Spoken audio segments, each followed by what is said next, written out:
So give me a timestamp. Where are you guys today in filming? What are you going to be filming today while you're here? I think we might be bang on halfway through. Like I think we are exactly halfway through. We're filming stuff to do with all the times where basically the first scene in which Hardin and Tessa actually see each other in the second film when Tessa's away on a trip with Fiennes Publishing on like a work trip. Okay, so I mean, when it was announced that Roger Kumble was directing this one, Cruel Intentions is legit my favorite movie of all time. No way. I know everyone says that, but I'm like, no, like it is my favorite movie. So I was curious, did you pull any? I don't know if you've seen the movie, but have you seen the movie? I saw the movie. Okay. I obviously knew a lot about it, and I saw it after I realized he was directing. But Okay. there were a lot of. Like, do you feel like similarities between Sebastian and like Hardin at all? Or I can see how they obviously are. Yeah. But I didn't obviously base anything off it or take anything away. But 100% there are similarities between those characters. Yeah. But yeah, the first film was used a lot in reference when we were shooting the first one. Sorry, Cruel Intentions was. Yeah. And yeah, it was obviously very fitting to have him here for the second, with Selma as well. Yeah. So I'm always fascinated about the makeup process an actor has to do going into filming. Yeah. Can you talk about like the tattoos and how long it takes to apply them? Do you get to like leave set wearing them, or do they have to be reapplied fresh every day before filming? So now that I think of it, probably would be, if we wanted to be extra safe, I should take them off all before I go so that, no one could ever see them. Right. But to be honest, by the time we finish set, we just go straight back to bed anyway. There's not a lot of time to do anything. But the whole process is more about maintenance than application. Once you put them on, it takes like an hour or two. But pick up lint and they like rub away. And if you're doing a scene where there's a lot of running around or fight scene or something, they're going to come off more. So it can vary a lot, but it's a lot of time we spend doing that. Right. So I read that you didn't necessarily read the books. Is that true?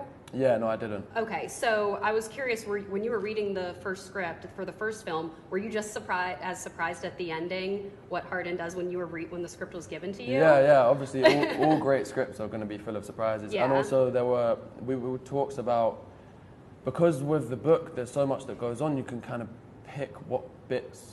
You have to pick what bits get in and what don't, and there's a lot of room to play. So we were always kind of aware of the ending, us being able to slightly change it as the days went, and when you're shooting, everything's different. So yeah, we had a number of slightly different endings and stuff, but I think we picked the right one. Yes, because obviously in the movie it expands further than the book.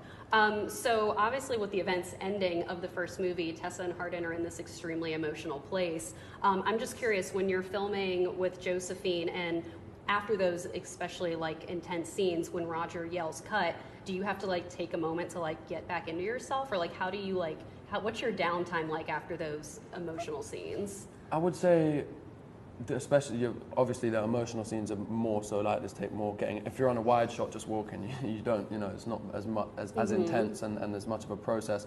But I would say it's way more about before. After, it's like a second or two, and you're listening to direction and you're you again. For me anyway, it's obviously different for everyone. Yeah. But it's more beforehand. It's before you start shooting that you need to get into character.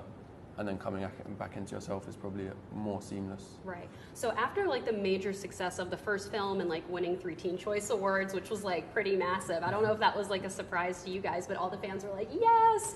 That one I cannot thank the fans enough for, Yeah. because that is obviously just amazing. So, yeah, incredible. It's like, we really owe it to them. That's just all them. That award is you for have them. some massive hardcore fans out there, man. Yeah, we're lucky. Yeah, so what was like the reunion like between you and Josephine coming back to the sequel after like the success of the first one and like, Teen Choice and everything? I think obviously that me, Anna and Joe were promoting a lot in between, and then went back about our lives and come back again, and I felt with the same crew, same location, same everything, we come back and it's just like round 2, ready to go again, and this time it's just quicker and easier because we all know each other already. Sure, yeah.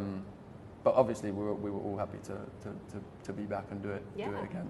Obviously, Wuthering Heights is an important book for Tessa and Hardin. What's that one book that's super important to you? I really don't, and I should have a book like that, but I don't really have a specific favourite. I remember reading Curious Incident of the Dog in the Nighttime when I was young. I remember my dad read it to me and then I reread it later. And that was really interesting to me. But I don't know why I've never like attached to reading. I grow older and I literally said to Candice, who plays Kimberly, we were talking about a good book to just get back into reading on. And she said she hadn't for a while and read The Alchemist. And said that really got her back into reading. So I'm going to give that a go. Yeah, I recently just read this book called Where the Crawdads Sing. It was like on Reese Witherspoon's book club, and it was so good. I think she's like co-producing the movie. I wasn't a big reader, and like I read that, then I read the after books, and then that would be a good one. Yeah, it's like a good thriller, kind of like Gone Girl. I don't know if that's your thing. Yeah. No, exactly. We were specifically talking about thrillers being the kind of book I'd want to. Then maybe you like it. Yeah. Yeah. Give it a go. All right. Well, thank you. This Thank was you so awesome. much.